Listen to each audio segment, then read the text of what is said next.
নিজের ওমরার জন্য জমানো সব টাকা বন্যার্তদের সহযোগিতায় দান করা বাংলাদেশি সেই শিশুর মানবিকতায় মুগ্ধ হয়ে তাকে হজে নিয়ে যেতে চায় পাকিস্তানি স্পোর্টস এজেন্সির সিইও। বয়স মাত্র 9, পরে 4র্থ শ্রেণীতে। 3 বছর ধরে জমাচ্ছিল টাকা। 18 বছর হলেই যেতে চেয়েছিল ওমরা হজে, তবে বন্যার্তদের কষ্ট দেখে আর থেমে থাকতে পারেনি। 3 বছর ধরে জমানো টাকা ত্রাণ তহবিলে দিয়ে গেছে নিজ থেকেই। বলছি 4র্থ শ্রেণীর শিক্ষার্থী শাহিদের কথা। তার শরীরটি ছোট হলেও যেন হৃদয়টি বিশাল। তার এই মানবিকতা এই বয়সেই অসহায়ের প্রতি নিজের ত্যাগ নজর কেড়েছে বহু মানুষের। মুহূর্তেই তার উদারতার গল্প সোশ্যাল মিডিয়ায় হয়ে যায় ভাইরাল। দেশ ছাড়িয়ে পৌঁছে যায় আন্তর্জাতিক অঙ্গনেও, প্রশংসায় ভাসে সবখানেই। তবে তার মধ্য থেকে পাকিস্তানের এক স্পোর্টস এজেন্সির সিইও দিলেন অন্যরকম সুখবর। নিজের হজের জন্য জমানো সব টাকা দান করা মহৎ হৃদয়ের এই শিশুকে পাঠাতে চান হজে, করতে চান তার সব ব্যয় বহন। জনমনের প্রশ্ন, মানবিক হৃদয়ের অধিকারী কে এই শিশু? কি তার পরিচয়? হজের স্পন্সরের অফার পাওয়ার পরে কি ভাবছে সে এবং তার পরিবার? এসবের বিস্তারিত নিয়ে থাকছে এখনকার বিশেষ আপডেট।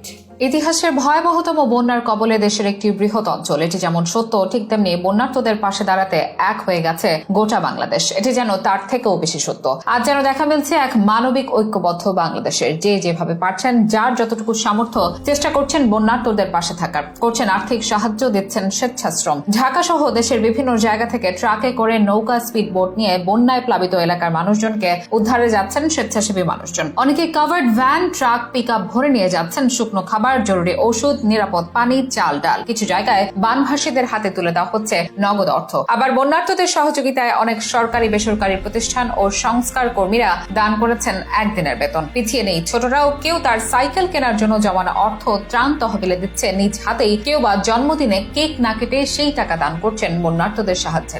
তবে এর মধ্যে সব থেকে নজর কেড়েছে এক শিশু, বয়স মাত্র 9 বছর, পরে 4র্থ শ্রেণীতে। শাহিদ নামের ওই ছেলের ইচ্ছে ছিল 18 বছর হলে নিজের টাকায় ওমরা হজ করবে সে। সেজন্য 2021 সাল থেকেই শুরু করেছিল টাকা জমানো। তবে বন্যায় যখন ডুবছে দেশ, অসহায় হচ্ছে মানুষ, তখন আর নিজেকে থামিয়ে রাখতে পারল না সে। সিদ্ধান্ত নিল হজের জন্য জমানো টাকা দেবে বন্যার্তদের ত্রাণ তহবিলে। মেলে পরিবারের সম্মতিও। শেষমেশ নিজে সেই 3 বছরে তার জমানো 14,500 টাকা দিয়ে বন্যার্তদের পাশে দাঁড়ায় সে। বেঁচে থাকলে সে হজ করতে পারবে, তবে ভয়াবহ বন্যায় অসহায় হয়ে পড়া মানুষগুলোকে বাঁচানো এখন সবচেয়ে বেশি দরকার বলে মন্তব্য করে সে। মুহূর্তেই তার এই আত্মত্যাগ আর মানবিক হৃদয়ের পরিচয় সারা ফেলে সোশ্যাল মিডিয়ায়। মানুষটি ছোট হলেও তার হৃদয়টি যে কতটা বিশাল সে বিষয়ে চর্চা চলতে থাকে নানা মহলে। দেশ ছাড়িয়ে যায় তার এই আত্মত্যাগ, ছড়িয়ে যায় আন্তর্জাতিক মহলেও। এতে চোখ আটকায় পাকিস্তানি এক স্পোর্টস এজেন্সির প্রধান নির্বাহী কর্মকর্তার। ছোট্ট শাহিদের মহানুভবতায় মুগ্ধ হন তিনি। করতে চান শাহিদের ইচ্ছে পূরণ। হজের সমস্ত খরচ বহন করতে চান নিজে থেকেই। এতে খুশি হন শাহিদের পরিবারও। ওই লোককে দেন ধন্যবাদও। তবে পরিচয় রাখতে বলেন গোপন। জানা যায় শাহিদের মা